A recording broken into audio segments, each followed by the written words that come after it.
When knights of medieval Europe first rode into the Middle East, they expected honor, duels, and battles fought by rules they understood. Instead, they faced warriors who fought with speed, cunning, and weapons that turned the battlefield upside down. It wasn't just about strength anymore, it was about survival against an enemy who knew the land, mastered mobility, and shattered the image of knightly invincibility. Number 1. The First Encounters. When Christian knights first came face to face with Saracen warriors during the early Crusades, what they found was far beyond anything they had expected. The mindset, the weapons, the movement. All of it challenged everything a knight believed war should be. Knights were used to fighting close, heavy cavalry charges, shield walls, lances aimed with full force, swords hacking in tight quarters. Their training back in Europe emphasized strength, discipline, and shock. Hit your enemy hard, break his line, maybe take prisoners, maybe win glory in single combat. But the Saracens, especially those from the Seljuk Turks and Fatimids, introduced styles of warfare that subverted those expectations. The first major shock came in battles like Dorylaeum in 1097, where the Crusader forces found themselves vulnerable to hit-and-run attacks by fast-moving horse archers. The Seljuk Turks did not wait to meet the knights head-on. They circled, shot arrows, retreated, and then struck again. That broke up the cohesion of the heavy cavalry charge, slowed momentum, forced knights to protect themselves rather than impose their own tactics. Many horses were wounded or killed. Many knights exposed in gaps. Gradually, the knights realized that their armor and lances might protect them in single combat or in open fields, but in rough terrain and under constant ranged assault, those advantages melted away. There was also a psychological component.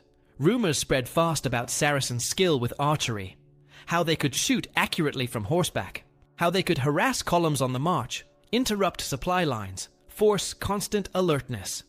Even nobles began to worry. The terrain added to anxiety. Narrow mountain passes, scorching deserts, unfamiliar climates. Knights were far from home, their horses weak from long travel, supplies uncertain. Every time they tried to advance, Saracen scouts and light cavalry seemed to appear out of nowhere, forcing delays and ambushes. Over time, what started as tactical surprise mutated into dread. They came to fear not just the blow of the enemy, but the unpredictability, when the next arrow volley might strike, where, and how. And knowing you are exposed, unable to mount the type of charge you trained for, that uncertainty eroded the confidence of many knights. Number 2. The weapons and tactics. Saracen forces brought tools and methods into battle that forced medieval knights to rethink everything they thought they knew about warfare.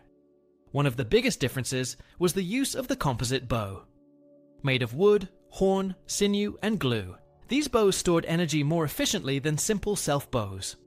They were lighter, could be shot from horseback, and allowed rapid, accurate fire over considerable ranges. Knights, accustomed to engaging enemies in close quarters or waiting for a cavalry charge to break enemy lines, were exposed to arrows long before they could close distance. The composite bow gave Saracen-mounted archers the ability to strike, withdraw, circle around, and strike again, disrupting charging formations and making the heavy cavalry's momentum unreliable. Because the bow draws well, even when buffeted by motion, these archers could attack while retreating or turning, something a knight in armor could not easily counter without taking damage.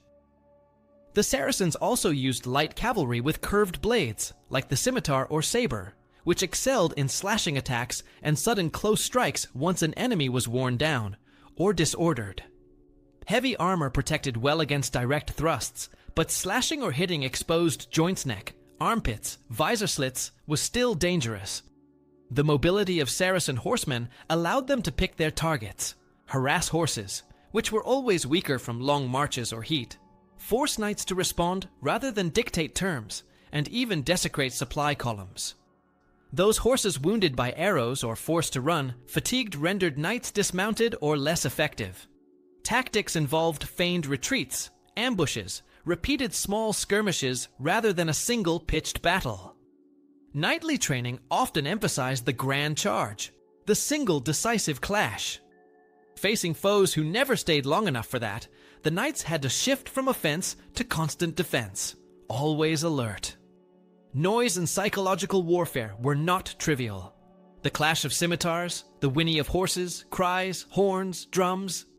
These could unsettle troops before a battle even began. Saracens, like many forces, used surprise, deception, attacks at dawn or dusk, striking supply lines, and the uncertainty these produced. Knights who believed in the invincibility of their armor and the superiority of heavy cavalry often found themselves exposed, wounded, or simply unable to use their strengths. The constant threat of ranged attacks meant that armor, although protective, became heavy liability under conditions of heat, terrain, fatigue. Over time, to face the Saracens meant to accept that your best weapons might often be less useful than your capacity to adapt. Number 3. The harsh reality of campaigns. Knights marching into Saracen territory quickly discovered that war wasn't only about swords, armor, and valor. Every day on campaign exposed them to trials they had rarely faced back home. The climate was often brutal, deserts baking under the sun, dry winds sucking moisture from bodies, nights either freezing or dangerously cold against the scars of the day. In places like the Levant, water sources were not only scarce, but often controlled by the enemy or hard to reach.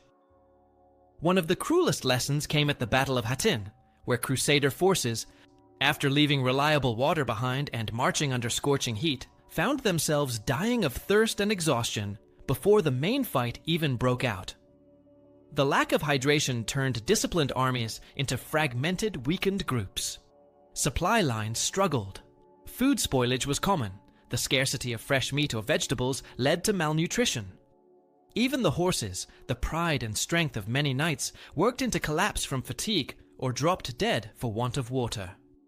Disease spread rapidly. When knights were confined behind walls during sieges or forced to encamp in swamps or damp valleys, illness like dysentery, fevers. Infections became as lethal as enemy swords. Sanitation was rudimentary. Wounds often became septic. Camps were breeding grounds for lice, fleas, mosquitoes. Poor hygiene and overcrowding exacerbated everything. Constant marching exposed men, not only to physical fatigue, but to emotional strain. Morale often slipped when knights saw comrades fall to illness rather than in battle. In accounts from the siege of Antioch, starvation was so severe that some men deserted, dying in the woods or among enemies in desperation. At Acre, during one winter, knights and foot soldiers were reduced to eating their horses as supplies ran out. Bread was sold at astronomical prices while many starved. Terrain added another layer of difficulty. Hills and mountains slowed progress. Deserts were featureless and misleading. Sudden storms could make rivers swell or paths muddy and impassable. Many knights, trained in European winters or summer battles in forests and fields, were ill-prepared for scorching plains or rocky passes. Heat exhaustion, blistered feet, sunburn, dehydration. Each soldier, each horse, carried the weight of these. Even castle sieges, which knights might expect to be defensible positions, became traps when supply convoys were cut, rains turned moats into quagmires, and defenders ran low on water or food. The harsh reality was that failure to control logistics, environment, and disease often meant defeat before the battle even truly began. Facing the Saracens thus meant facing the land, the weather, illness, and supply forces outside the control of any knight's strength or skill. Number 4. Stories and legends that spread fear. In the early Crusades camps, tales about the Saracens traveled faster than arrows, and even when exaggerated, they shaped how knights saw their enemies and themselves. Stories claimed that some horse archers could shoot so precisely that arrows struck small targets at impossible distances. One popular legend spoke of Saracen riders picking off sentries at dusk, their arrows whistling like death through campfire smoke. Knights spoke of ambushes in which entire supply caravans disappeared overnight, sometimes with no survivors, sometimes with strange tracks vanishing into the desert dunes. These stories were rooted in real events. A hit-and-run raid here, a scouting party ambushed there, but amplified by fear and distance. One of the most respected adversaries was Saladin. His reputation wasn't just built on victories, but on how he treated opponents, how his army moved, and how they fought with combination of skill, timing, and cruelty. Christian chroniclers sometimes admitted, here was an enemy who commanded loyalty, had disciplined archers, deft strategy, and resilience. Knights like Richard the Lionheart publicly spoke of respect for Saladin, almost as if acknowledging that this Saracen leader was one who violated none of the unwritten rules of honor more than was necessary, and thus was more dangerous. The admiration itself felt like fear, because it admitted the possibility that the Saracens could outmatch the knights not only by numbers, but by strategy and moral authority. Beyond named leaders, there were ghost stories, rumors of night raids, of terror under moonlight, of Saracen scouts who could sneak into fortified camps and leave without trace. Such stories made many knights start doubting their armor, their watch rotations, their sense of safety inside walls. Tales of disease spreading through camp, of horses dying of thirst or fever, of men driven mad by fear of being the next target all. These got woven into the legend of the Saracens. Every legend carried an implicit warning. Your courage, your sword, your armor, none of it matters if you don't anticipate the untold.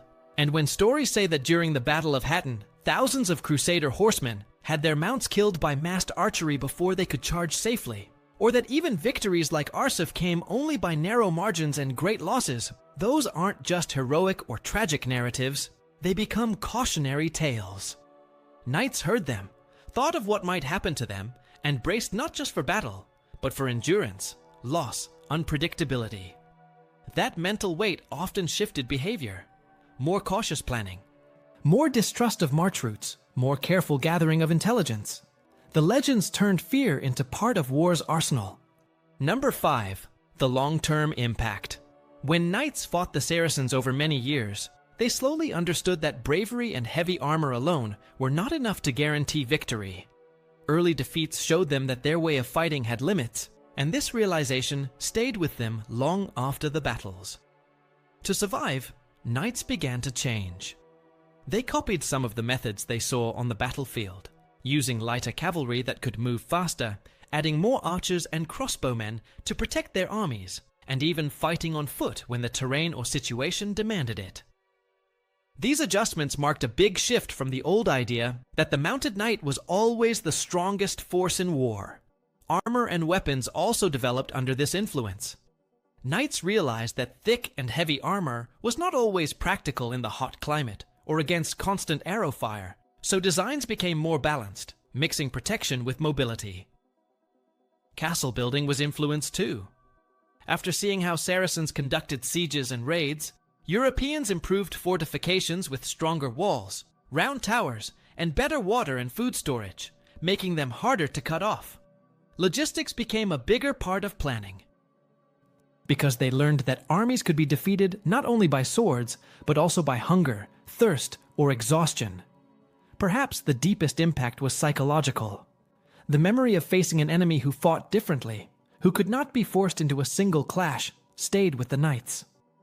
Chronicles written in Europe carried stories of Saladin and his generals, not only as enemies, but as skilled leaders who deserved respect.